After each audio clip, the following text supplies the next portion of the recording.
Welcome to Students Incorporated. I'm your host, Mr. Jason. Join me weekly as my team and I produce content that's informative, positive, fun, and uplifting. This podcast is created and produced with the help of students from the International Community School of Bangkok. Hey everyone, and welcome back to the show. We have a very informative and loaded first segment for this episode. We'll be talking about the financial aid process for attending and affording college. We have several guest students and a parent of one of the students talk about their process and their journey. Then for segment 2, we'll continue with our adventure story, Legends of the Yucatán Part 7 of a 10-part story. But first, let's kick things off with our quote of the day and hear some headline news. Our quote of the day comes from Chase Spivey, an American author, a scholarship coach, and a social worker. She's quoted to have said, "Education changes lives and scholarships makes it affordable." The quote highlights the transformative power of education and the critical role of scholarships that plays in making it accessible. By acknowledging that education can be a life-changing force, the quote emphasizes the importance of financial aid in bridging the gap between potential and achievement. Scholarships are framed not just as financial tools, but as enablers that opens doors for individuals who may otherwise be excluded due to economic barriers. The simplicity and positivity of the quote reinforce its message, serving as both motivation for students seeking aid and recognition of the essential support that scholarships provide. And that's our quote of the day. Now on to some headline news with Mia. Thank you for our quote of the day, Frank. For today's headline news, here are some big scholarship opportunities in top universities in the US, Thailand, and the UK. To start off, we have Harvard. Starting in the 2025 to 2026 academic year, Harvard will offer free tuition to undergraduate students from families earning $200,000 or less annually. Additionally, students from families making $100,000 or less will have all billed expenses covered. That includes tuition, housing, meals, health insurance, and travel costs. This initiative aims to make Harvard more accessible to a broader range of students. Next off, Chulalongkorn University in the heart of Bangkok is offering fully funded scholarships for international students to pursue master's and various disciplines. The scholarships cover tuition fees, living expenses, and other academic costs. The application deadline is May 8, 2025, so hurry up if you're interested. Finally, the University of Westminster, in collaboration with the UK government's GREAT or Great Britain Campaign and the British Council, is offering a £10,000 scholarship towards tuition fees for a one-year master's program starting in September 2025. This scholarship is specifically available to students from Thailand. The application deadline is June 23, 2025. And that ends our headline news for this episode.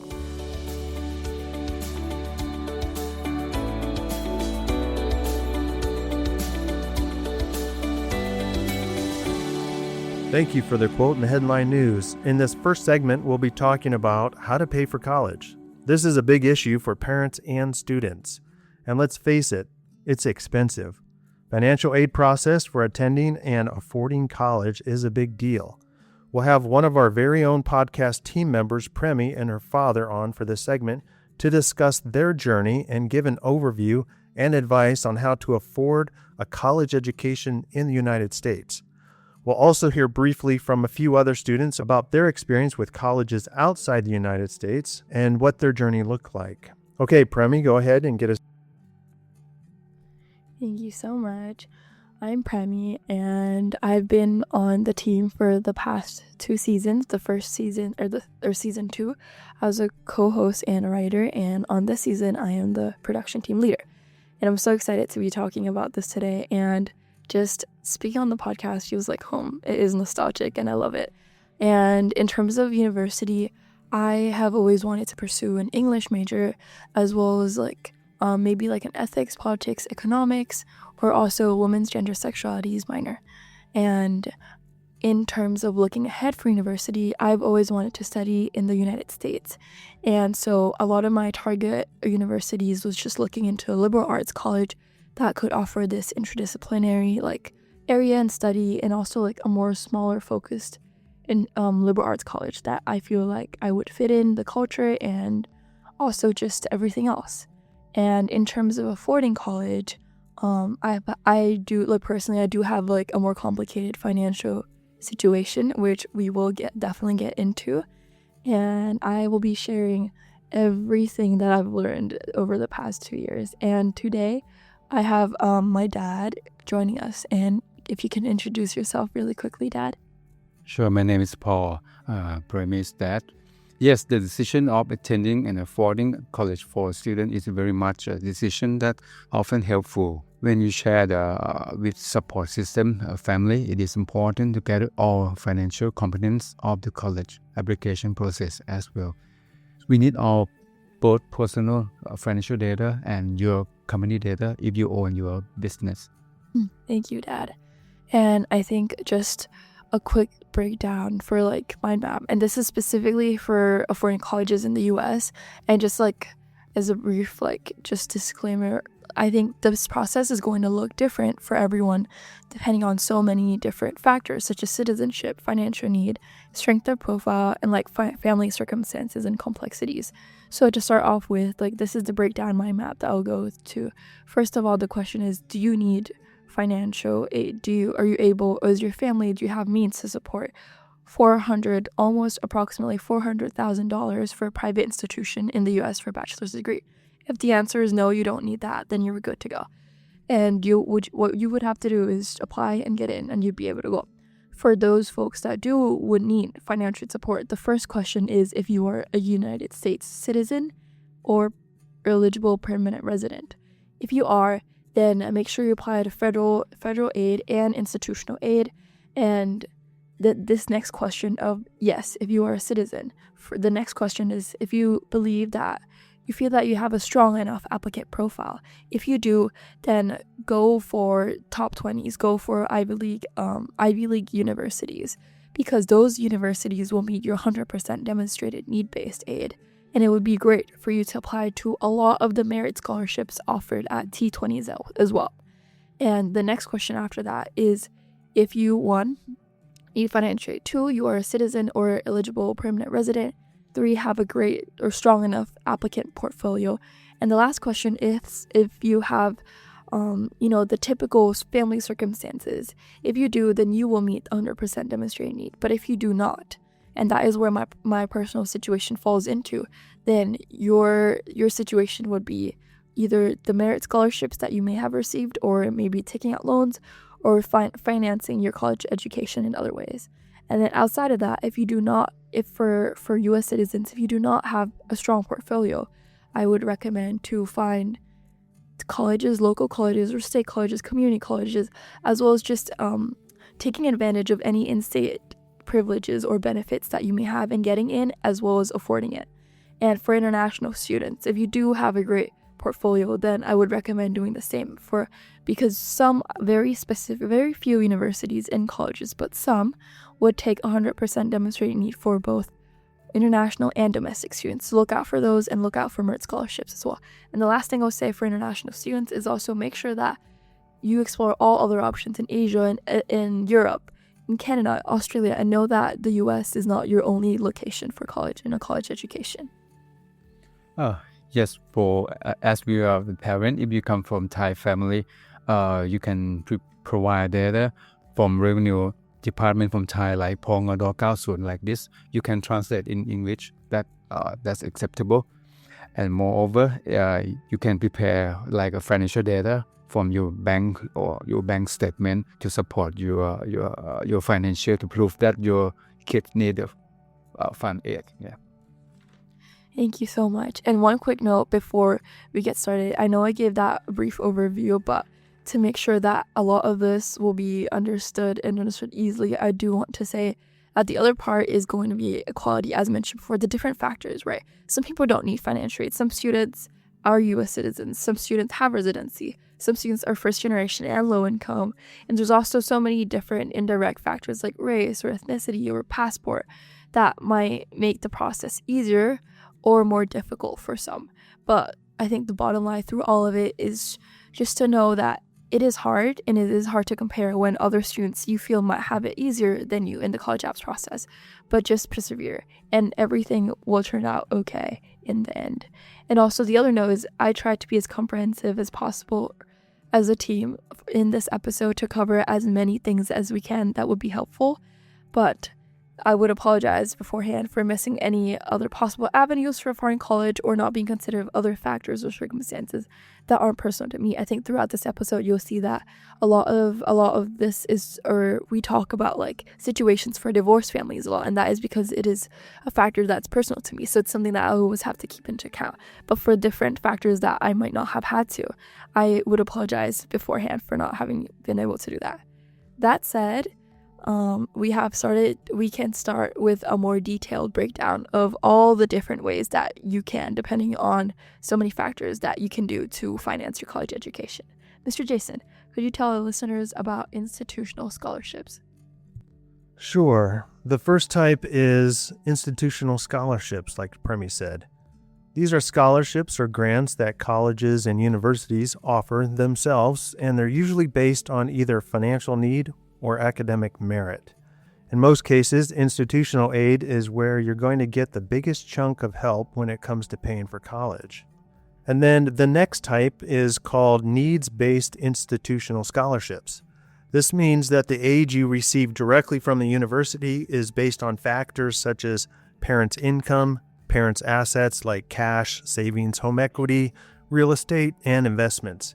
Family size, number of children attending college, students' expected income from summer and term time jobs, and students' assets and more. So there's a lot of different variety of things that go into this needs-based institutional scholarships, which means you got to do a lot of homework before you apply for these. Thank you, Mr. Jason. That's right. For the majority of universities in the U.S., most don't have capacity to offer 100% need. Instead, many universities offer a mix of the need-based aid and merit-based aid, with amount varying depending on applicant profile, citizenship status. For the most prestigious and selective university, instead, in order to ensure your students are able to attend if accepted, offer what is called 100% need. In our case, for Duke or Yale, they only provide us financial need, right?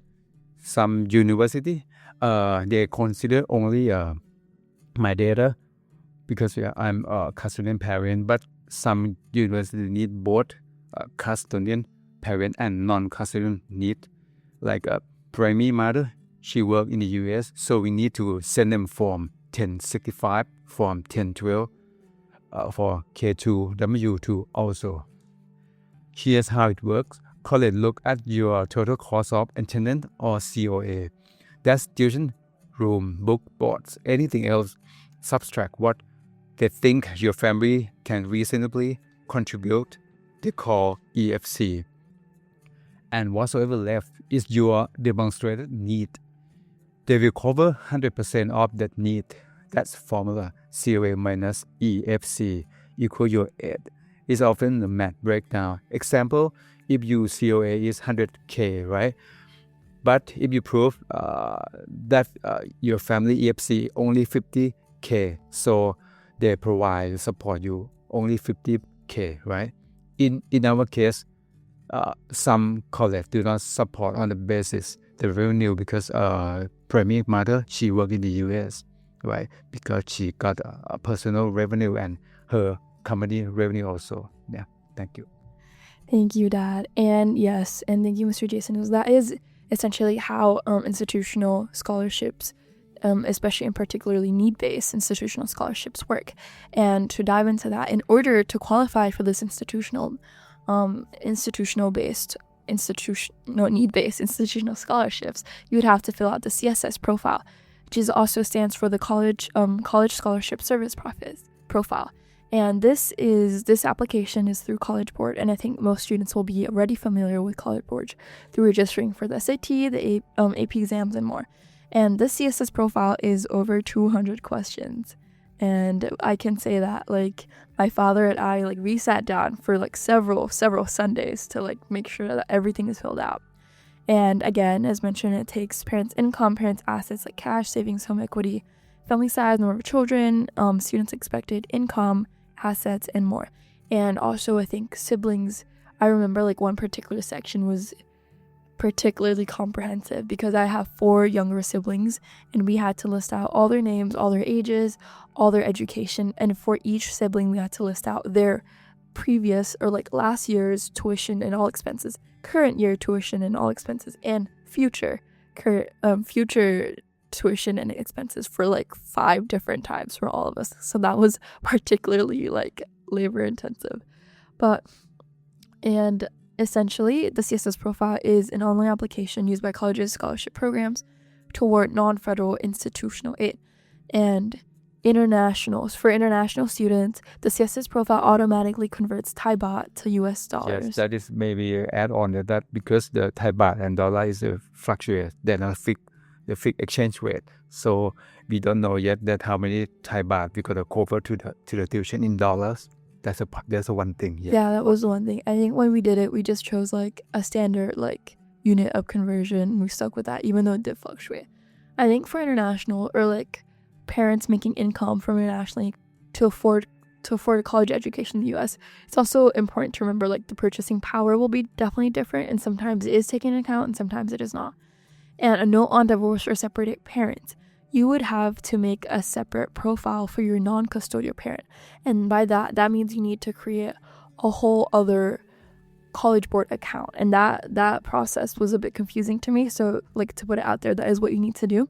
And the other thing is the CSS profile for non-custodial parent fee waivers. And this is for maybe divorced or separated parents, but you do not have contact, or there are certain factors like you don't have contact, or you have never received any support from your non-custodial parent, or there have been legal orders that restrict you from contacting your non-custodial parent, or the other way around, or abuse situations involving you and the non-custodial parent.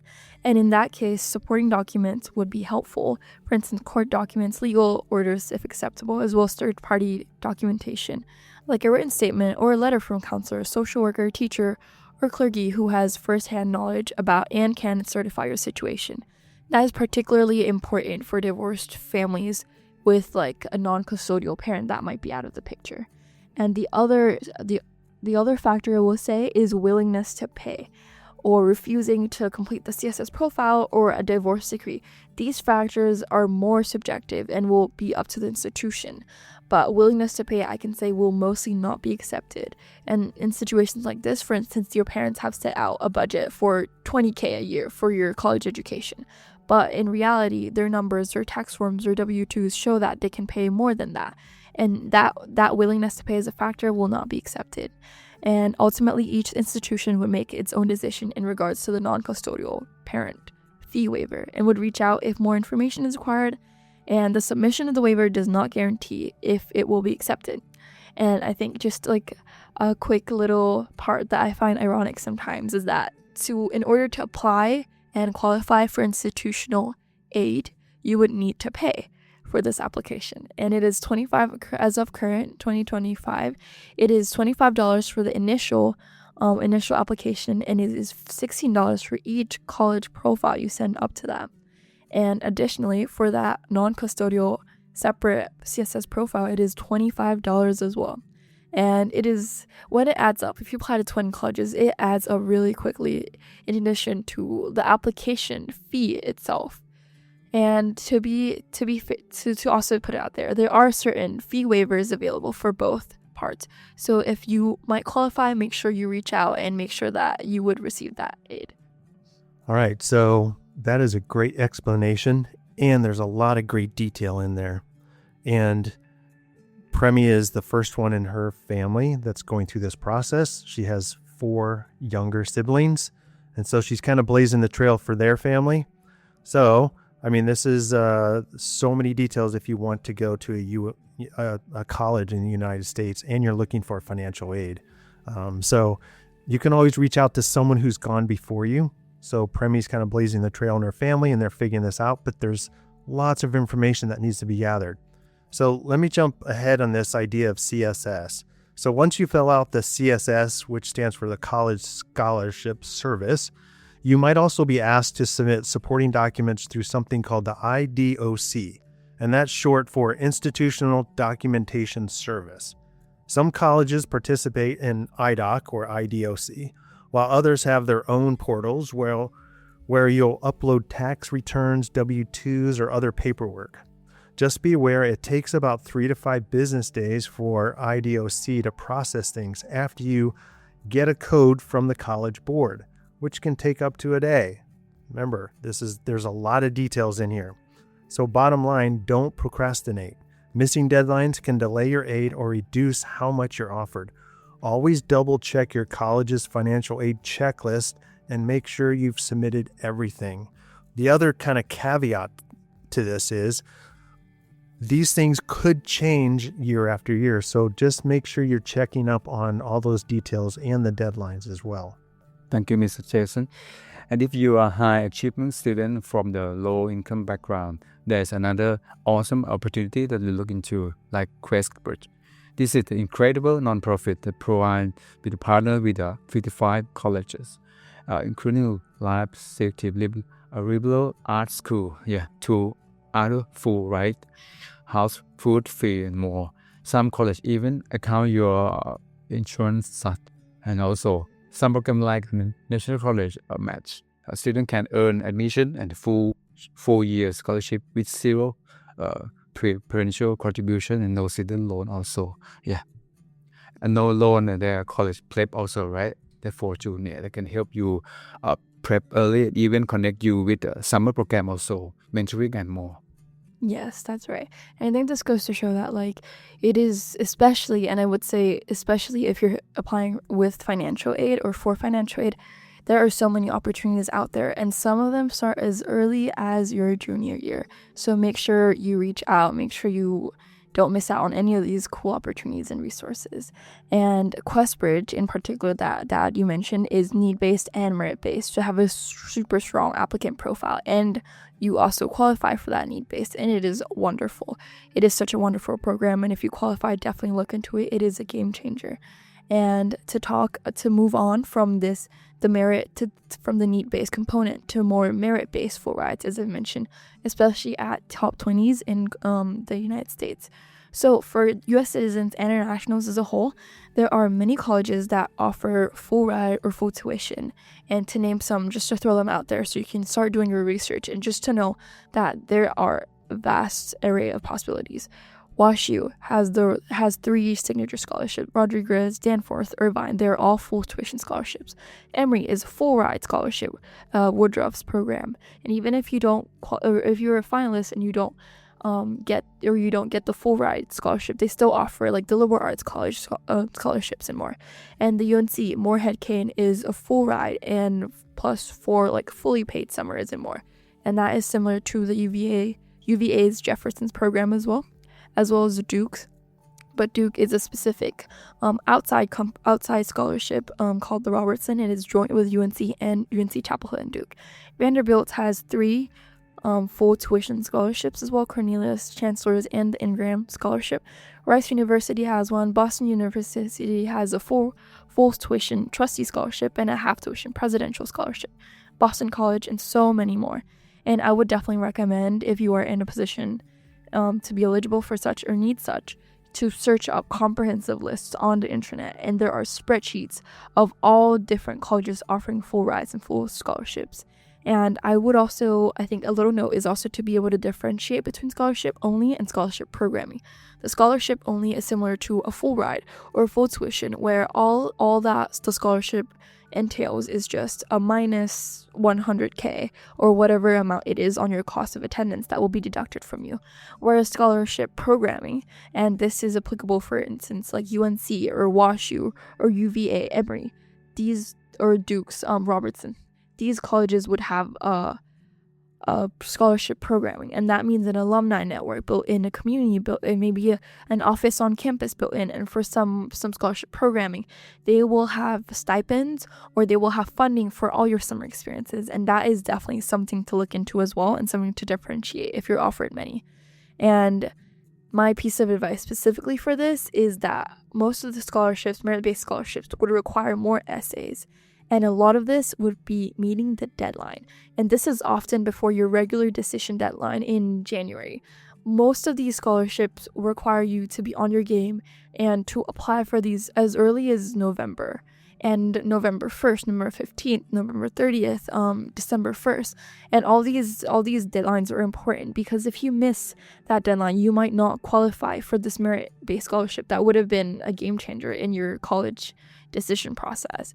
And just to do everything that you can to meet the scholarship program director, to meet and chat with current scholars and alumni, because with these scholarship programs, every little thing counts. And also, I think if you are in a position that you have received one, to be proud of yourself. It is so incredibly difficult to get a merit-based. It is so hard to get a full ride or full tuition to an institution, and I would argue that sometimes it is more difficult than just getting into like a top 5 or an Ivy League institutions, because there is such a selective few spots offered, and there's such competitive, and like everyone is a qualified applicant pool. And I think a note on applying RD, this is such an important goal that I think so many people miss, and it is so sad, is that you need to understand the goal and the purpose of these full rides or full tuition scholarships. The goal is for an applicant that has such a strong profile that would probably get into Ivy League institutions or Stanford, MIT as such. And the goal of these scholarships is for top 20s like Duke, WashU, Vanderbilt, Rice, for these institutions to offer merit-based scholarship as a motivation, inspiration for those students that might have otherwise gone elsewhere to stay in their college for that, and kind of, in other words, investing in their potential. So if you were to have applied ED or EA to some of these colleges offering merit scholarships, they might be more reluctant to give you these scholarships if they know that you're binded to go to their institution other than another institution elsewhere. And so that is what I will say on that. So to make sure that, as with everything, understand the goal, understand the purpose, so you know how to proceed and do what is best for you. And for internationals would also say you need to watch out for the time as well, because it is important. And while a lot of merit scholarships would also offer U.S. and international citizens, I can say from experience that the international pool is so much smaller. For instance, Emory's finalist program, there were about 150 finalists that are U.S. citizens or domestic, but for international finalist applicants, there were only 7 or around that number. I think it is just essentially more difficult as an international student to receive these merit scholarships.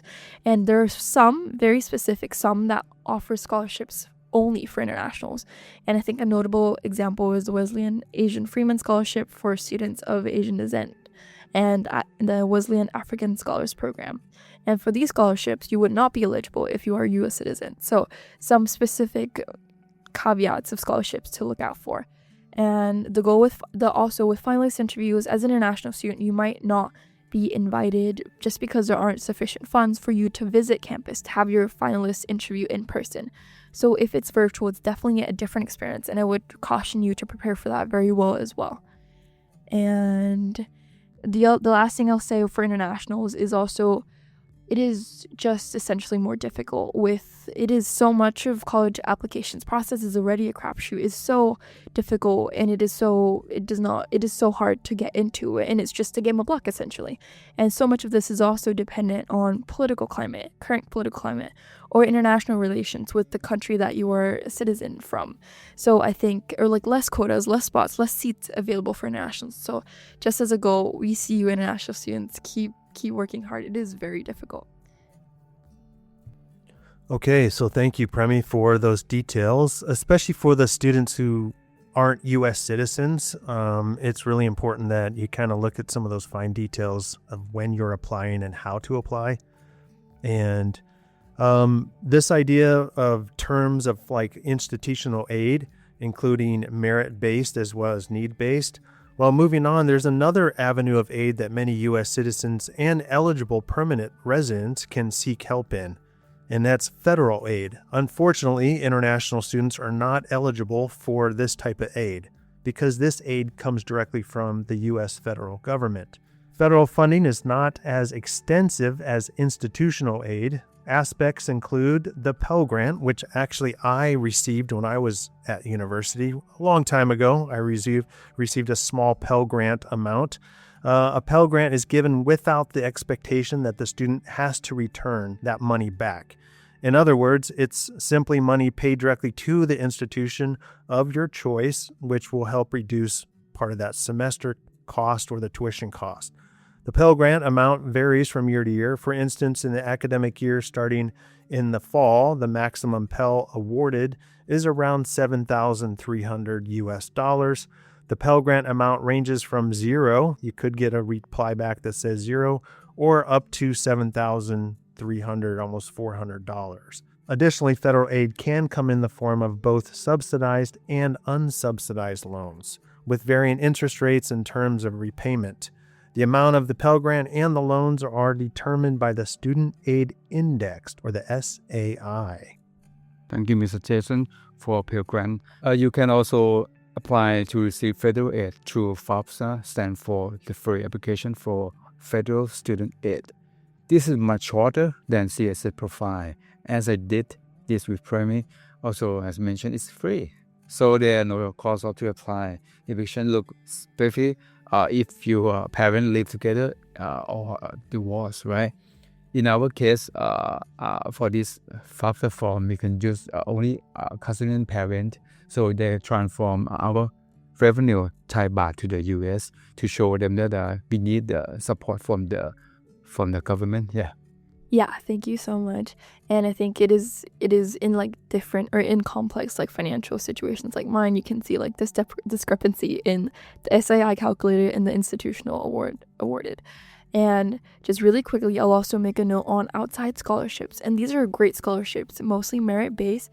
And some are both need and merit-based, but a lot of them are just a mix of both. And these outside scholarships are wonderful because you can apply them directly to your institution regardless of where you go. So they are not tied to you get a scholarship at Duke, therefore you need to go to Duke to get the scholarship. You can use it anywhere. And unfortunately, this is limited mostly to U.S. citizens living internationally. But mostly it is available for permanent residents or just high school students living in the U.S. and U.S. territories are eligible. And just very many scholarship search engines that I'll throw out there. College Board has wonderful one, FastWeb, Bowl.org, Scholarship Owl, Niche, and more. And the award amount or selection criteria is very, very difficult. And a lot of these, the online scholarship services platforms are based on points. So how much you post, how much you profile, how much you engage so you could argue that so much of it is not even based on need or even merit. And they're really hard to get. They're just chance luck based. And I would say big scholarships, and these are more worthwhile to pursue in my opinion, would be like Coca-Cola scholarships, Burger King, and the Gates Scholarship. And Gates Scholarship is wonderful. It is Pell eligible. It is absolutely dollar for dollar amount. So it is a full ride. Any fees that you need, you can get your money back for. And there's also a junior scholarship, the Coolidge, that offers a full ride anywhere you go as well. And that is a great deal as well. And I would also say that there are also certain scholarships built in for different groups of people, like marginalized or people of color, such as like the Black Thurgood Marshall College Fund or Ron Brown Scholarship, or there's also scholarships specifically for women, LGBTQ communities, disabilities, undocumented, or DACA students, like the Dream.us. And for U.S. citizens abroad, I'll just shout out really some names really quickly. These were the ones that I was only able to apply for because many of the big scholarships are limited to citizens or just high school students living in the U.S. So for U.S. citizens living abroad, these are some scholarships you'll be eligible for: Jimmy Rain Foundation, Live Mass, that's Taco Bell Scholarship, Jackie Robinson Scholarship, Greenhouse Scholarship, G.E. Reagan Scholarship, Equitable Excellence Scholarship Program, BIPOC and Flagship Point Foundation LGBTQ+ scholarships, API-QWTC Scholarship, that's for Asians, and API scholarships is also for Asians. And the one thing I'll say is if you are a resident, make sure you look into that in-state tuition benefits, and you will get a higher chance of admissions as well. And case studies, for examples, they're out there: UNC Chapel Hill and UVA, William & Mary. So many of these, the need portion and the applicant admissions portion will depending on your residency. And for appeals, I will get into appeals in a little bit. Dad, could you also talk about some other options for scholarships and honing on like scholarships with like a regional or geographical scale, especially for international students? Sure. Thank you, Premi. Okay, in Thailand, there are many scholarship, right? But most of them, they give us only graduation, right? So we looking for only undergraduate. We got find some scholarship like Bangchak or SCB. They pay you whole cost of living like a free, like a full, right? But you gotta sign a contract to work for them after you graduate, like 1.5 2 times of the time you study for. That's how it look like. Also, be sure that to find scholarship based on your country may fund it. Instead, if you are dual citizen Thai and US living in Thailand, you may find both corporate and company scholarship like and government scholarship. Also in Thailand, they call GOPO, right? And for those who living in the US, there are often state and local scholarship available, like Durham in North Carolina. While these scholarships are often small amount, they tend to be a lower competition. Thus, they are your chance. And another part is a scholarship through your parents' company. Yeah. And if you decide to take your student loan, like an international student, you will face difficulty in the sort of you got to pay loan money from, right? And those interests of loan may often be better than borrow from college institution, federal government banks. Now, Premi will talk about different ways to receive more aid, institution aid, please. Yes, okay, specifically for institution aid, I know we've covered this, but this is in the case or in the event that you've done the CSS profile, you uploaded documents either through the iDoc or through your own or through your college admissions portal. You've done everything that you can and you received this financial need-based institutional award package, and it's simply not enough. For some reason or the other, it doesn't fully encapsulate what your family is able to pay, and there is this process called the appeal process, or in some colleges might call a request, a review of your financial aid process, and essentially you submit more documents, you submit a written statement to essentially ask a request to college institution for more need-based institutional aid. And for some, I think I've done the appeal process, and just to to keep in mind, it takes time. It takes time to upload. It takes time to make sure that documents are received. You need to be sure to follow up on them and to always inquire about the financial aid appeal process, like the timeline. How long will it take? Because you might have to make your decision very soon. And I would also say, if you're able to, make sure you appeal or submit your appeal process. If you are admitted early restrictive action like I was, make sure you are able to start and submit this appeal process before RD regular decisions come out, because that would be just another wave of thousands of applicants with financial need that the committee or the financial office has to look for. Okay, some quick advice on what I've observed to be successful appeals. 1, you make sure to submit all documents to support your points. 2, if your parents' income for the tax year, because financial aid, they look at previous tax year. For instance, I'm starting college in fall 2025. They wanted my 2023 parents' income. But if my 2024 parents' incomes are significantly lower, then include that. That will be a game changer in your appeal. And as far as I know, it is helpful to have a paragraph in your written statement that is similar to, my parents make this amount a month and we pay this amount for mortgage, this amount towards my tuition, this amount daily expenses with only this amount left in savings. And then you times 12 for that amount in a year. And you can say it with no inconceivable way to afford this amount that you're given for my tuition expenses at XX college. And you can also say you use a conservative estimate. And what I will say is, I think from what I've observed, if you do break down in month, the perceived value, I don't know how much that goes to help, but the perceived value might look less if you break it down in a month. And also in other countries like Thailand, income is primarily based from a month anyway. And also to make sure you dig in, go all out, look at previous tax forms and see which parts are factored in. Look at the college financial website, which parts are factored in, and if they've decreased, and if they have, make sure you convey that, express that properly and clearly in your appeal. As well as siblings in college, this is also an important factor. And as well as for special circumstances, this includes medical bills, elderly care, accidents, death in the family, or loss of job, income, etc. And to always be sure, to follow up, make sure the financial aid received all of them, and also to book meetings with your financial aid officers. This is especially important, especially if you are assigned to one, and if you are able to fly out to that university, go to their financial aid office in person and have that conversation. But if you're not able to, that's okay too. Just book a meeting and meet with them virtually, but face-to-face is always important. And finally, what I will say is so important is always be nice and polite and considerate, because regardless of what happens, this financial aid officer, you will be in conversation with them for the next 4 years. So this is important that you're considerate and you keep a great relationship with them. And Dad, you want to say something about like how our appeal process looked like? Sure.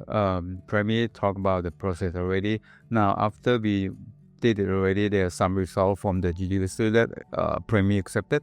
Like the first one, the Yale, right? The Yale we accepted since December, but we delay 3-4 months waiting for her mother revenue incomes data. So we are still waiting for it.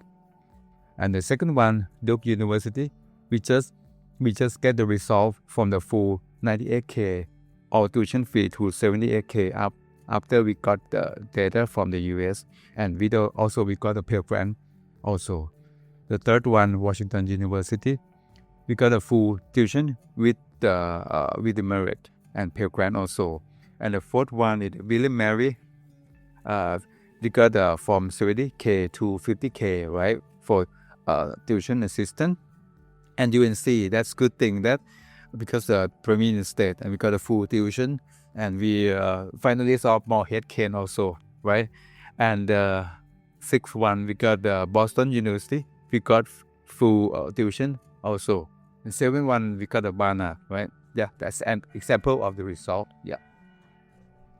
All right, thank you so much. And I will say, like, with all those results, you may see that, whoa, okay, this college is giving like full scholarship. That might be because of merit. Or like William and Mary, UNC, they only take into account custodial parents' income.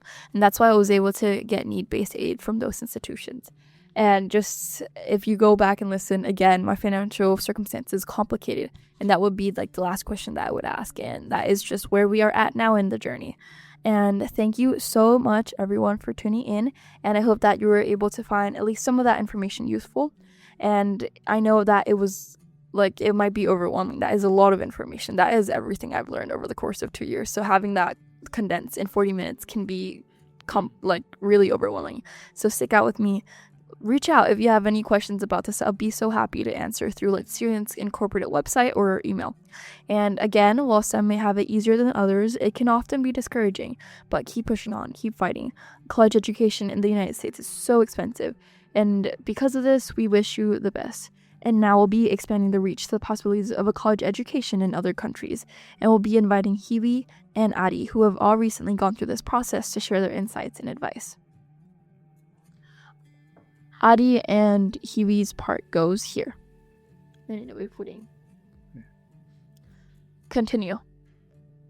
Thank you so much for joining us today and for sharing the insights. There's always other options. Take a gap year, work, 2-year technical trade school, community college, and then you could always transfer.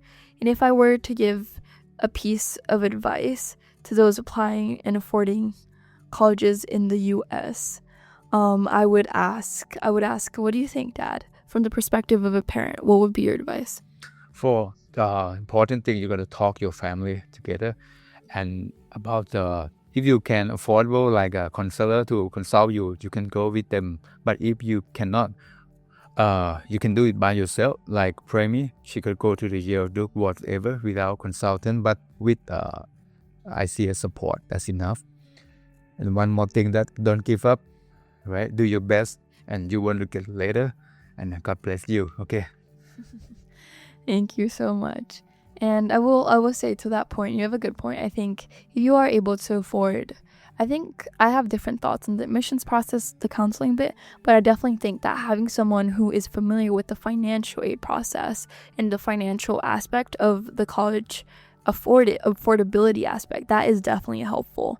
And if I were to give a piece of advice to an underclassman about to start this process, or in the middle of college applications, and in particular for affording college, I would say look out, reach out. There are so many resources, there are so many opportunities, and to never be afraid. I can share personally that for Emory, I ended up being a finalist for Emory's full ride program, and I ended up getting a $100K liberal arts college scholarship, and I submitted the application 2 days late. The deadline was November 15th.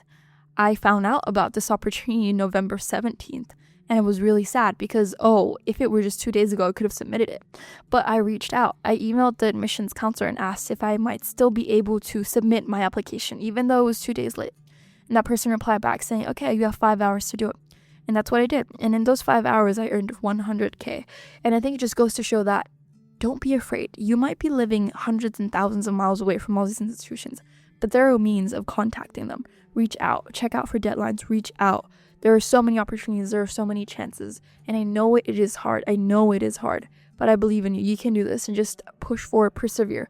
Everything will be okay in the end. It might not look like it might be so stressful and anxiety inducing in the process, but outside there is a light at the tunnel. You will be okay, and everything will work out. Just keep pushing and keep fighting, and support systems are so important, so make sure you lean onto those as well.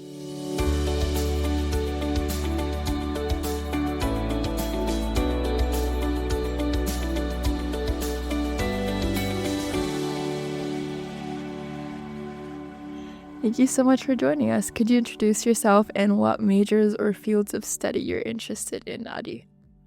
So as you said, my name is Adi, and I have an interest in medicine. So I'm planning on pursuing a career as a doctor and somewhat in like literature as well.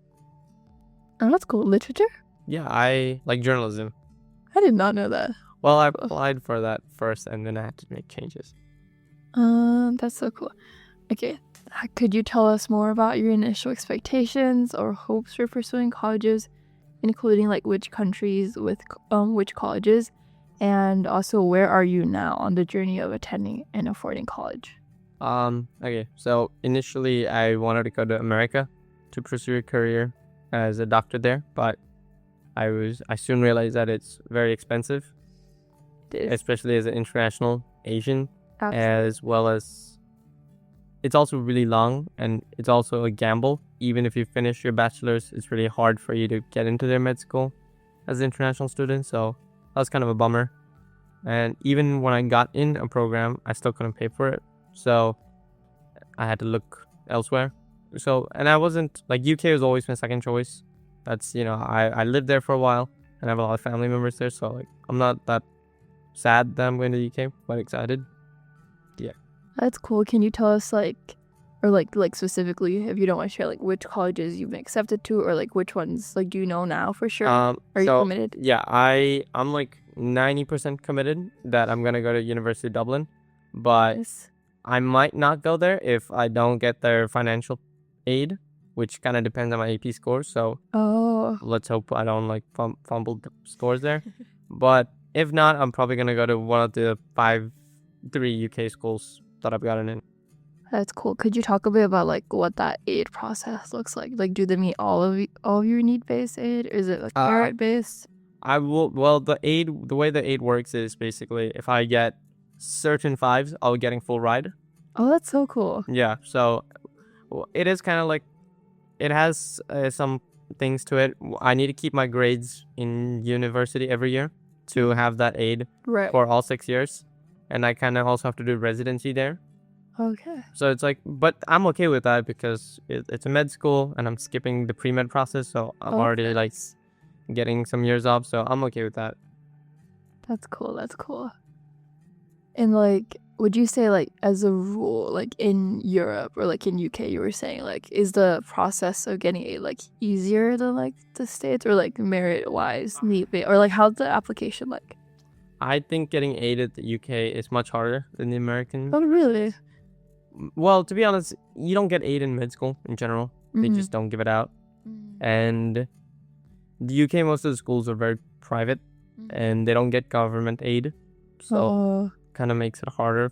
And I don't want to be like saying like allegations, but they are kind of like, they don't want a lot of Asians here. I see. Like Brexit. And would you be like an international student? I would be an international student. I see. So it has some packages to it.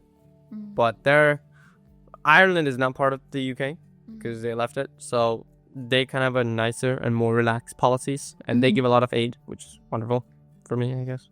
That's nice. Do you know when you have to decide by? Or like, is there like a form you have to fill out? Or is So- it like conditional acceptance? Well, I've gotten in. Mm-hmm. It's just, this is for the aid qualification, I see. which is, because I'm not doing the A levels, they kind of expect me to get Oh. more 5s. Oh no.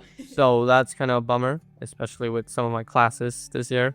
Mm-hmm. It is kind of hard, but I think it should be sufficeable. It's okay. You got this. We believe in you. You're gonna get 5s, and you're gonna afford college. Sure. And we always like to end our guest segments by asking for advice. If you could give a piece of advice to underclassmen looking to apply and afford college in like you were saying, like UK or like Europe, what would it be? And you can like be as specific as you want to be. You can talk like specific like med school or like anyone, whatever you want to talk about. Yeah. So if you want to go to med school, I would say that you start preparing for all their standardized tests in 10th grade. I know that's kind of a bummer because I know most of us we don't know what we want to do by 10th grade, but it is the best thing you can do. Start preparing in 10th grade. And I don't know if this is like a great advice, but I would recommend everyone to get a college counselor. I never had one, and I know people who had one, and it seems like it helped them a lot with this process. So I just think that would be a good thing to start with. And would you like recommend college counselor for like admissions and financial, or like mostly one or the other, or like for everything? Well, if you're able to afford it, because that is true. Expensive. But yeah. Well, if you want to just get into uni, a college counselor seems to always help people in our grade. Well, a lot of people in our grade have college counselors, so Right, yeah, it they does do. help them. Even financial aid, it seems like it helps them because I know friends who've gotten good financial packages with their college counselors. So, I mean, I know I get that most people can't afford it, but if you can, I think it's a good thing to invest in. Okay, thank you so much, Adi. Thank you for having me. And Huey, thank you so much for joining us. Could you introduce yourself and what majors or fields of study that you're interested in? Okay, so my name is Grace, but people know me as Hiwi, and I applied to marketing major and film major. So I applied to multiple universities in Korea, and I applied to different majors for each school. That makes sense. So mostly it's marketing and film major. Thank you so much. And look who's on the marketing team making the best reels for us this season. Thank you. Could you tell us more about your initial expectations or hopes for like where you wanted to go for college, including like which countries or also like where you are now on the journey of attending?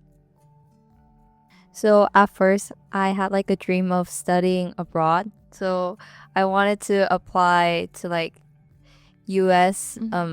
Universities, but at the end, I ended up applying to only Korean universities, and I think I suit better in Korea. And there's always an opportunity for me to study abroad whenever I want, maybe like as an exchange student or maybe as like graduate program. So yeah. And you'll get better food in Korea too. Yes, for sure. And we'd always like to end with our guest segments by asking them for advice. If you could give a piece of advice to underclassmen looking to apply and afford college in Korea, what would it be? I think there will be like cultural differences, I guess. So first of all, get fluent in Korean, and also I don't know, don't be scared to try new things in Korea, because there are some like stereotypes, not gonna lie, in Korea, and that can make the people discouraged. So like don't be scared of what people say or how they perceive you, and just do your own thing. Yeah, absolutely. Trying new things. Thank you so much, Huey. Thank you. 1, 2, 3, 4. CSPC and BP Pharmaceutical Co. Limited, founded in 2003, is a leading modern pharmaceutical company in China, specializing in innovative drug production.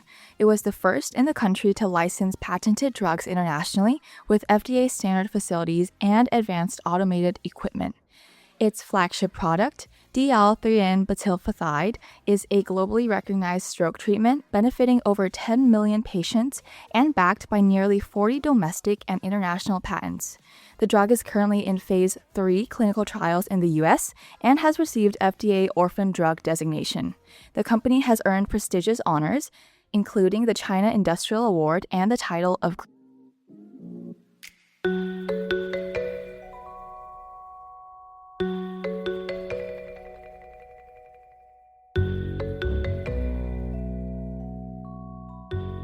Recapping Part 6, The Escape. Hawthorne, Tommy, Miranda, and Ava explore El Castillo, with David leading them. 2 cartel members get distracted by the treasure, which proves to be fatal.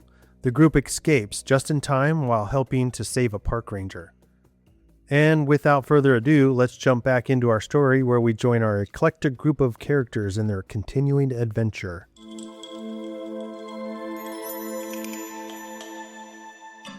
As Professor Hawthorne squeezes through the small, rough, and rocky exit, the bright daylight meets him with a blinding intensity, just as it had with the others who made it safely out moments before him.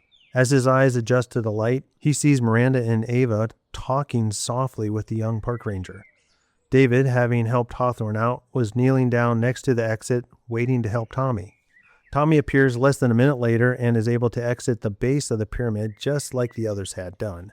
As Tommy stands up and brushes off his pants and shirt, Hawthorne asks, "Do we need to worry about the young cartel member?" Still trying to adjust to the bright daylight, Tommy responds, "No, he was just standing there, still bent over looking into the water. His partner disappeared in the current. There was nothing any of us could have done. It's weird, but I feel terrible that we couldn't save him." Hawthorne shakes his head in agreement and then says, "Yeah, that guy didn't have a chance once he sank into the deep part of the cenote. I grabbed their radio as I was leaving. I think there's another person out here somewhere, maybe a lookout." David then adds, "I spotted another guy just around the corner, maybe 50 yards away from the base of the pyramid, just sitting there and waiting. And he doesn't look like the other tourists here today because he's not part of any tour group that I can tell." David changes the subject quickly and then says, "Professor Hawthorne, can you call Lily, I think that's her name, and ask her to go to the Grand Museum's reception desk at the front of the building and confirm that something was dropped off for me? We need to make sure they are giving us the jade jar back as well. Once we can confirm it, then I can give them the location of the cenote." Hawthorne replies, "Good idea. I'll call her right now so she has time to check." Hawthorne gets on his phone, which now has a strong signal, and calls Lily. Hawthorne keeps the call short and says, "Hello, Lily. I've got to keep this call short, but could you do me a huge favor and go up to the reception desk by the front entrance and see if there was something dropped off for David Silva? I can explain later. Just text me back yes or no as soon as you find out." After hearing Lily say no problem and will do, Hawthorne hangs up and tells the others. Tommy then starts explaining the plan to all of them. Okay, that's great to hear from James. Tommy says, and then continues with his plan, and says, if we go around the other side of the pyramid, we can then make our way through the ball court, and we can avoid being seen by other supposed lookout. And David, maybe you can try to contact whoever is on the other side of the radio. Let them know we gave them what they wanted, the secret cenote location, and make sure they think it's the cenote. Then we can get the jade jar and get your brother back.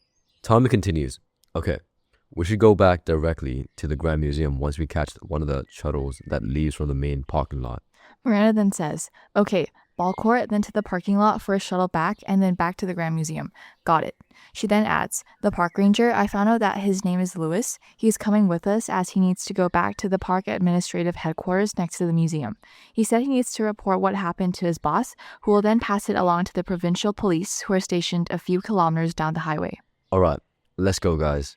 Tommy says as he starts walking around the opposite side of the pyramid toward the ball court to avoid the other suspected lookout. Hawthorne walks next to Tommy as they enter the ball court area of Chichen Itza and discuss what their next move should be. They stop talking partway through the ball court, just taking in the old ancient sports arena. It's quite impressive and the largest of its kind in Mesoamerica. The ball court measures at around 120 meters in length and about 30 meters wide. It's a large flat area with tall stone walls flanking each side of the court. Stone rings protrude from the walls toward the top of the wall. The Mayans used the court for games. In one of the games, contestants would use their hips, elbows, or knees in an effort to get a ball made of rubber through their opponent's stone ring. There were many tour groups mingling around and getting photos, which also helped the group blend in, just in case the lookout guy was walking around. As they exited the other end of the ball court and were now walking toward one of the main parking lots, the radio came alive in Hawthorne's pocket.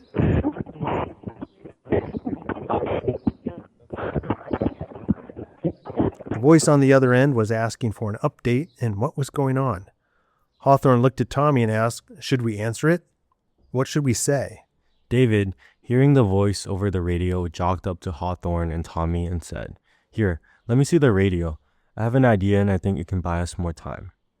David clicks the radio receiver and then speaks. "We think we found the right place. We still need some time to confirm. It looks promising. I think the plan is working." David says this into the radio and in Spanish, trying to mimic what the other cartel member sounded like. The guy had barked enough orders at them while in the cavern, so David thought he could do the guy's voice, or at least get close to it. David then clicks off the receiver and waits for a response, holding his breath and secretly hoping the guy on the other side of the radio believes it's the voice of his criminal partner. The radio crackles one, and then the voice then says, "We'll keep moving ahead. Keep us posted. Out."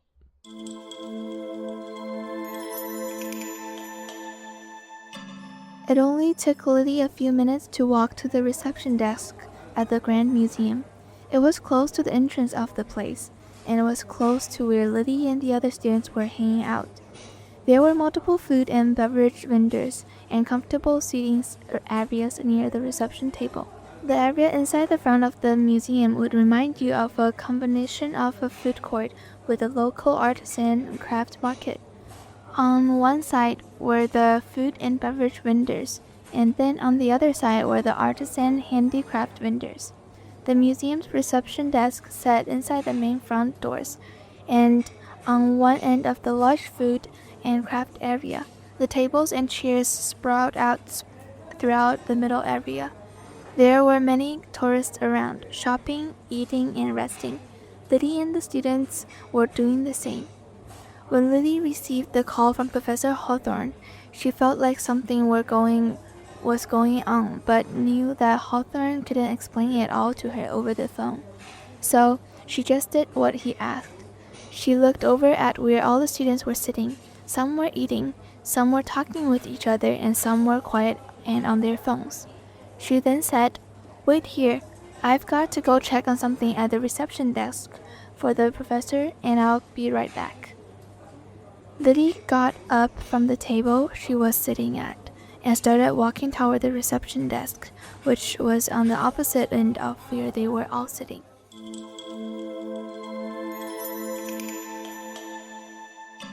Carlos, who was just sitting there by himself, minding his own business. He had chosen a table that was close to both one of the popular food vendors and near the reception desk. He had a clear line of sight of the reception desk with the food vendor sitting just to his right side, close enough that he could smell the fresh street tacos being made. He was definitely going to get some as soon as he had a chance. He was also playing one of his favorite games on his phone while waiting. He loved football, or what the Americans call soccer, and he secretly wished he could have been a better football player. If that would have been the case, then he wouldn't have to be doing this type of work. Anyway, Carlos just sat there, distracted by his video game and the smell of fresh street tacos being made next to him.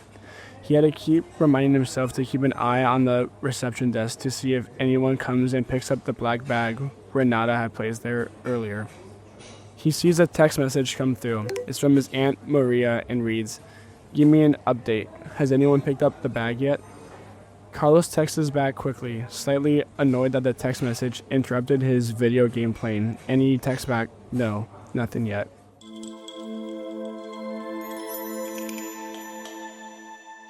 As Lily weaved her way through all the tables and chairs, having left the students just a short 2 minutes prior who were keeping themselves busy, she looked toward the reception desk and saw a black bag sitting on the side of the desk, in plain sight and next to one of the desk attendants. She thinks, "Oh, I wonder if that's what Professor Hawthorne is talking about." As she nears the last of the seating area, she notices a guy who's sitting alone at a table playing on his phone. The volume is up on his phone. That's probably what caught her attention. And Lily can see that he's playing a video game. She also notices that he's acting fidgety, looking up toward the reception desk, and then looking down at his game every few seconds. As she walks by him, she looks down at his table. This guy has his arms outstretched on the table and holding his phone and playing a video game. Lily notices that the guy has a tattoo on his wrist. The tattoo is of a cross with 2 small dots above the cross. She doesn't think much about it and then keeps walking towards the reception desk. All of a sudden, her phone rings. She looks down and sees that it's Professor Hawthorne, so she stops and answers it.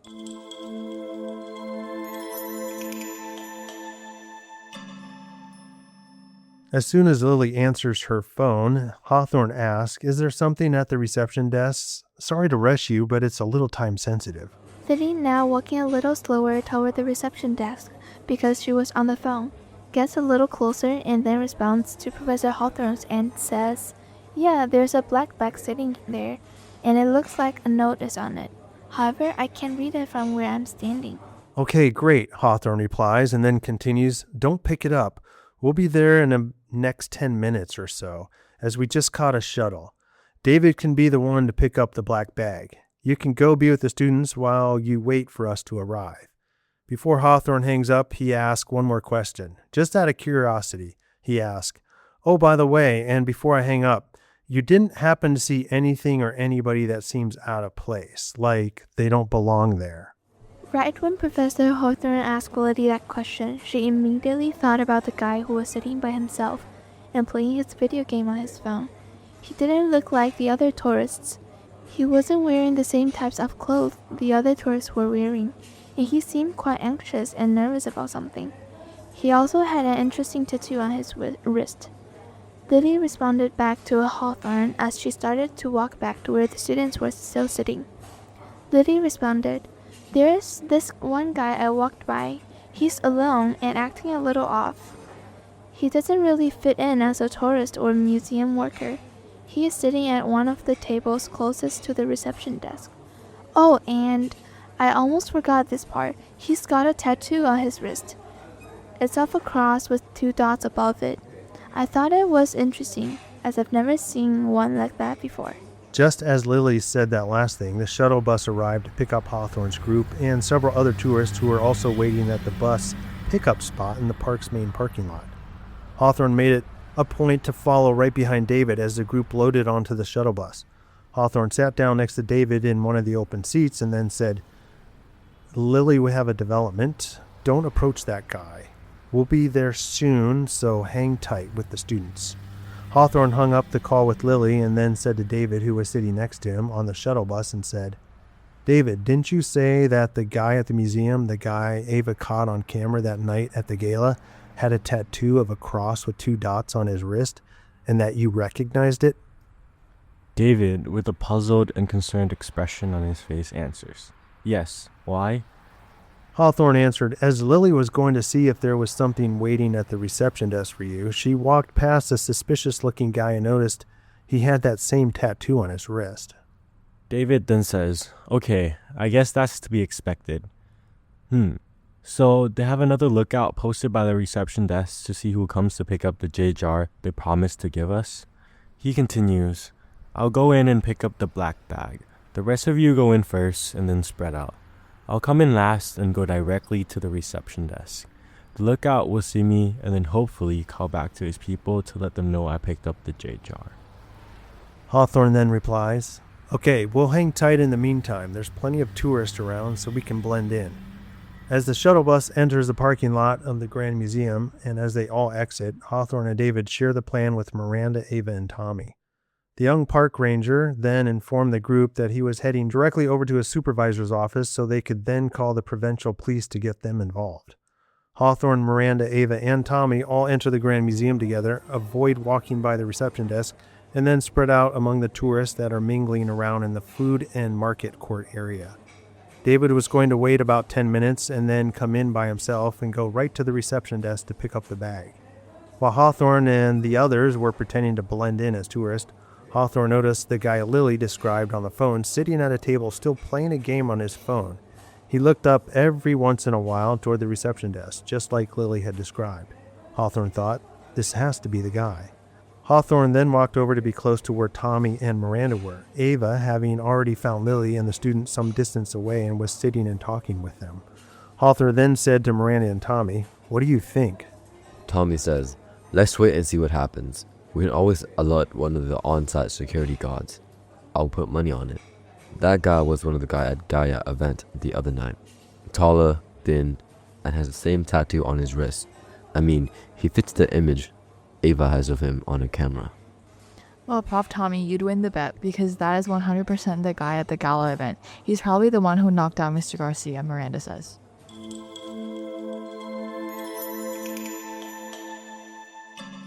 As David was waiting to enter the Grand Museum, he texted a number of the person who was holding his brother, hoping to call their bluff. He wrote, as soon as I pick up the J jar and it's confirmed, and you release my brother and confirm he's released, I'll tell you the exact location of the cenote where I found the golden mask.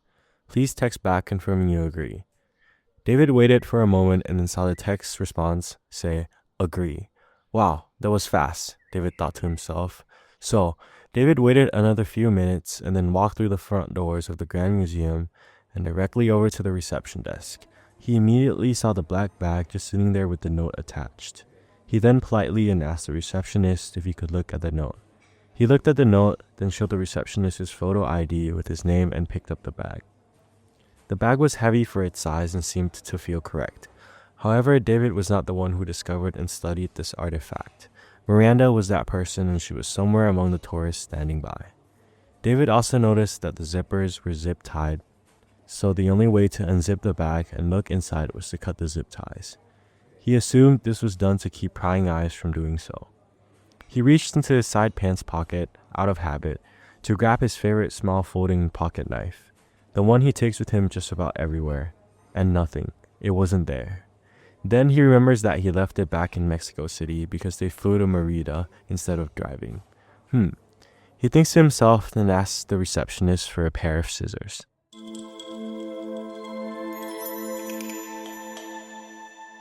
Maria is getting antsy. She knows that the cartel member, the one that drove them to Chichen Itza, is waiting for a location of a cenote. She feels a sense of relief that they can finally hand over the guy they have had to keep quiet and alive, and who's been stuck in the trunk for almost 3 hours. She doesn't want this guy to die. After all, he was their getaway driver after Carlos and Renata stole the artifacts from the big gala a few nights back. He was also much more friendly than the jerk cartel member who has been giving them commands all day, mostly to do what they're told. Maria turns around in the car and says to Renata, who is half asleep in the back seat of the car, and says, shouldn't be much longer now. We are just waiting for the location of the cenote. We think the guy's brother, the guy in the trunk, his brother, just picked up the black bag from the reception desk. Now, hopefully he won't open it right now. Gosh, I hope so, Maria, Renata says with a tired slur.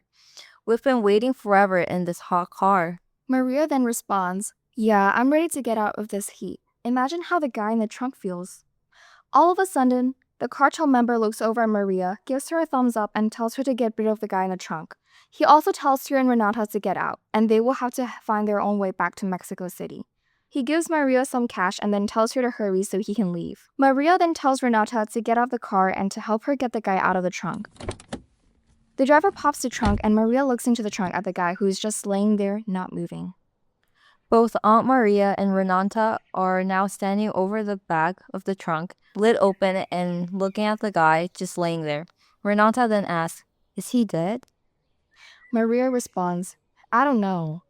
Then she says, pour some water on his face from your water bottle. Maybe he's just passed out. As soon as Renata poured some water onto the guy's face and head, he bolted up in a sitting position and asked where he was. It startled Renata so much she let out a faint scream and stepped back a few steps and then said, oh, thank God goodness, we thought you were dead. The man shook his head, not really knowing what to say next. Maria then said, get out of the trunk. You're free. Go over to the Grand Museum. You can get some food and water over there.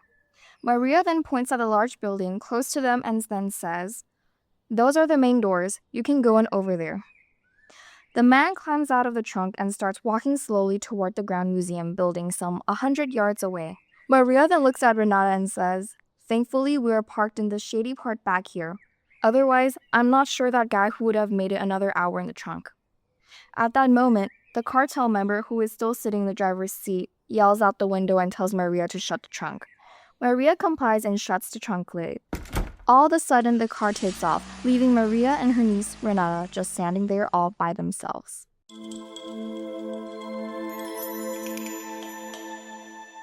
David, knowing that his brother probably could not last much longer, finally texts the number again and tells the person on the other side that the golden mask was found in the cenote at the bottom of inside of El Castillo. David also knew that it was only a matter of time before the other cartel member, the lookout, and the younger one that they had left in the pyramid were going to reconnect with the guy on the other side of this unknown number and probably find out that one of their own had probably drowned in the cenote and that he and his group had escaped.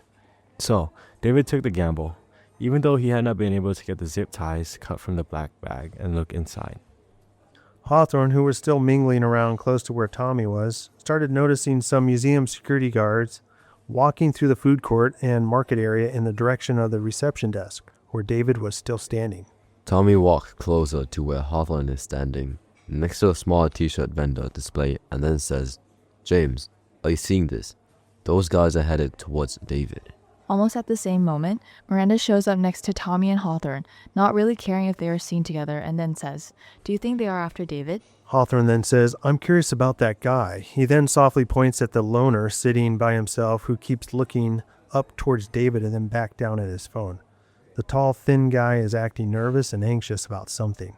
Hawthorne continues, "From this distance, it appears there is a tattoo on his wrist, though it's hard to make out what it is.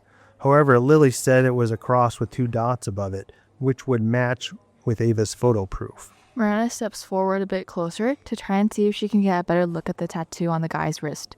She notices that he receives a text, stops playing his video game, answers the text, and then looks up towards David and then texts back. Interesting. Miranda thinks to herself. She looks back at both Prof. Tommy and Professor Hawthorne to see if they notice the same thing. They must have, as they were both moving closer to where she was now standing. The security guards, now 4 of them, were walking very slowly. Miranda could tell that their attention was not on David. She felt a sense of relief. She noticed their attention was now on the guy playing on his phone. Tommy says softly to Hawthorne and Miranda as he watches the same thing unfolding. "Well, maybe our little park ranger friend is coming through for us now."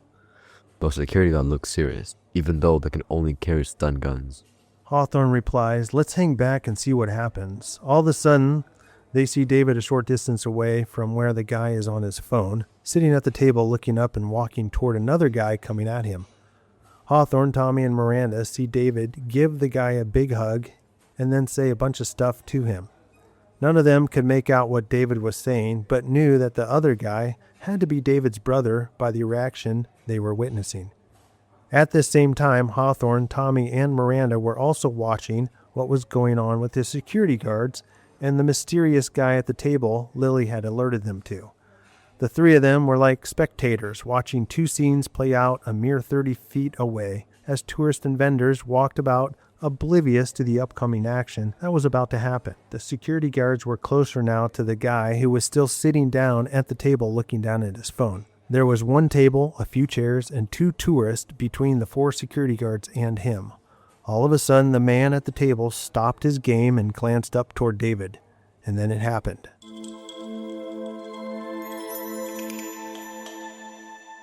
Carlos was tired of playing his video game and was tired of babysitting this black bag which had the rock in it. He was still convinced that the plan with the rock was not going to work. These people were way smarter than that. He had come to a place where he really didn't care anymore at this point. He was just hoping to get their final payout from their heist back in Mexico City. He hadn't been paying much attention to the reception desk area after texting his Aunt Maria. His aunt watched him to wait there and confirmed 2 things before he was able to leave and come join them outside further down the road, where she had secured them a taxi ride back to Merida. First, he needed to see if the guy who picked up the black bag was able to get inside of it. which, as Carlos could tell, he hadn't been able to cut through the zip ties on the zipper yet. Then, second, Carlos needed to watch and see if the guy they had put in the trunk of their car was going to walk in through the main doors and connect with the guy holding the black bag. As soon as the second thing happened, he could leave, hopefully unnoticed. Carlos had a secret he was proud of, and he was hoping his aunt and sister would be proud of him as well. There were 2 identical old gym bags in the back of the car on the floor. When Carlos and Renata had swapped out the rock for the jade jar, they put the jade jar in one of the old gym bags, and Carlos had put some other rocks in the other old gym bag. Well, when Carlos got out of the car to go stake out the reception desk in the museum, he grabbed the old gym bag with the jade jar and took it with him. He left the other old gym bag in the back seat on the floor, the one with the rocks in it. Renata didn't even see him doing all of that. He was pretty proud to have fooled all of them.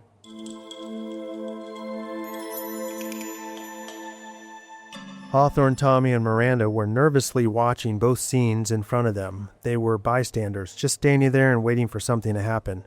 What were the security guards going to do with the guy at the table? How was David and his brother going to react?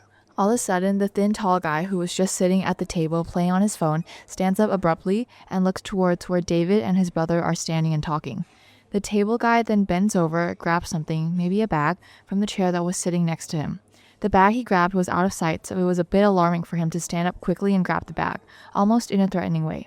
This all happened in a quick set of movements, which triggered Miranda into defense mode. All she saw was this stranger bend over and either reach into an old bag or grab the bag. This made her think of the worst possibility.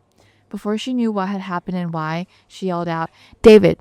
She said it loud enough that most of the tourists and shop owners in close proximity to her, Professor Hawthorne, and Prof. Tommy all stopped and looked over at her.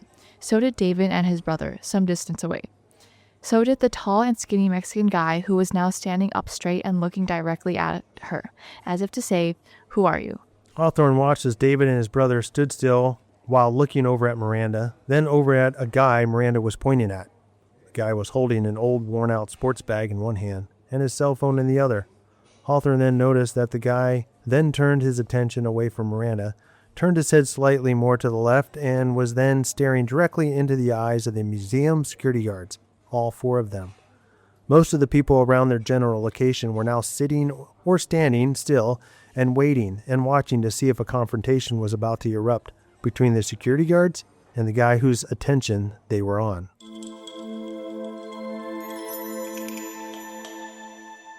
Carlos felt trapped, a little nervous and unsure of what he should do. There were 4 security guards looking at him. Carlos knew he could take them all on at one time if he had to and win. He was confident in his ability to fight. He was skinny and tall, but he was scrappy. He'd been in street fights before and usually came out on top because his opponents would underestimate his survival ability. So he stood there waiting for the 4 losers to make the first move. He slowly slipped his mobile phone in his pocket and then gripped the old gym bag even tighter. Carlos yells out to the security guys, "Are you guys just going to stand there?" Then, without hesitation, one of the security guards pulls out a non-lethal taser. That's when Carlos, who had been tased before, decides not to hang around any longer. He pushes the table he'd been sitting at towards all 4 of the guards, grabs a chair and throws it at them, and then turns around and sprints towards the front main doors.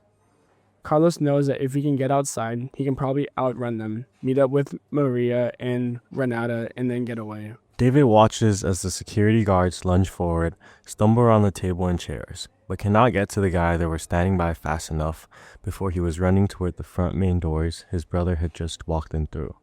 This kid, the one the security guards were now trying to run after, was fast. David knew that there was no security guards who were going to catch him. 3 of the guards were overweight and were already starting to show signs of fatigue, and the 4th guard looked to be in his late 50s or early 60s. As the tall, skinny guy ran past David and his brother David saw, clear as day, the tattoo on the guy's wrist.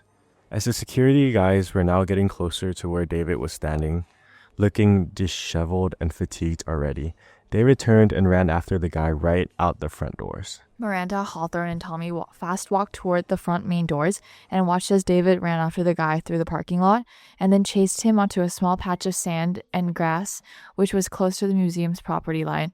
They all watched as David caught up with the guy and then tackled him, football style, onto the grassy area just off the side of the parking lot.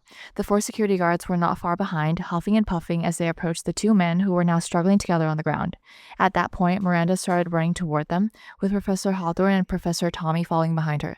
They all watched as 2 of the 4 security guards got closer to where David and this other guy were, still wrestling together on the ground.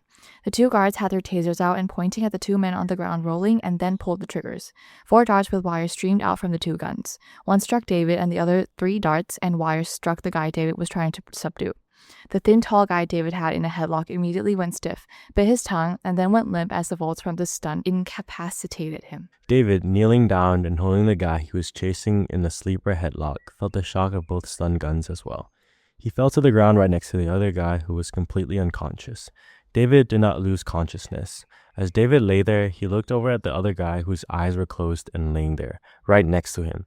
He was breathing heavily and had a pleasant look on his face, like he just fell asleep for his afternoon siesta. David watched as the security guards who had just tased them were now zip-tying the unconscious guy's hands and feet. David then sat up, trying to shake off the fact that he was just unintentionally tased. Notices Miranda, Professor Hawthorne, and Prof. Tommy arriving on the scene and asking if he was okay.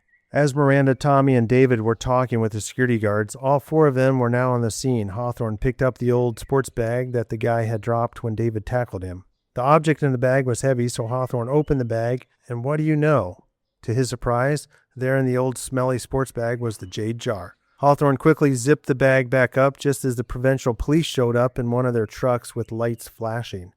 Hawthorne slowly retreats from the scene, bag in hand, and stands a short distance away. He watches as the provincial police question the security guards, then David, then Miranda, and Tommy. By this time, the guy who David had tackled, they'd come to find out later that his name was Carlos Emmanuel Rodriguez. Well, he was somewhat awake now and talking. Hawthorne watched as he was put in the back of the police truck to wait. One of the police officers pulled out a utility knife from the truck and then cut the zip ties on the black bag that was sitting on the ground where David had dropped it right before tackling the guy. The police officer reached into the bag, pulled out a heavy object wrapped in newspaper, looked at it, then removed the newspaper to reveal just a rock. Hawthorne thought to himself as he looked down at the old sports bag he was carrying, and then said to himself, well, luck has looked down on us twice today, and the secret Mayan treasure location is still a secret.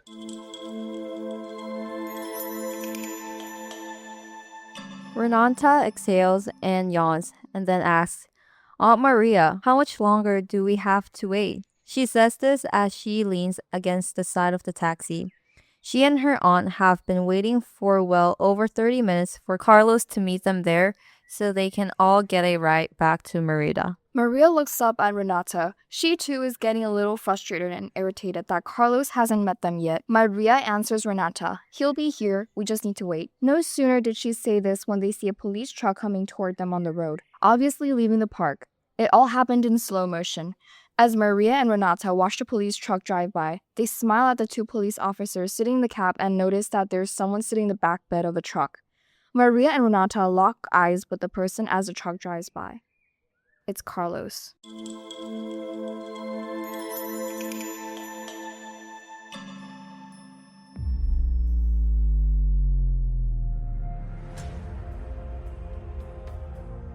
And that ends part 7. Stay tuned for next week as we bring you part 8 in our continuing story, Legends of the Yucatán.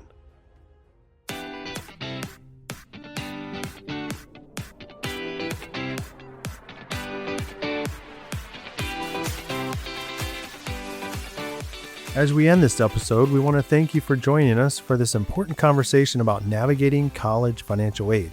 We hope today's insights help you make informed decisions and feel more confident about your next steps. Remember, planning early and staying informed can make all the difference. And make sure you join us next week as we bring you part 8 in our continuing adventure story, Legends of the Yucatán. And as always, this podcast would not be possible without the hard work and support of our international student production team. All music and sound effects are courtesy of Pixabay.com, a vibrant community of creatives, sharing copyright-free images, videos, and music. And we are signing off until next time. We are Students Incorporated, because your voice matters.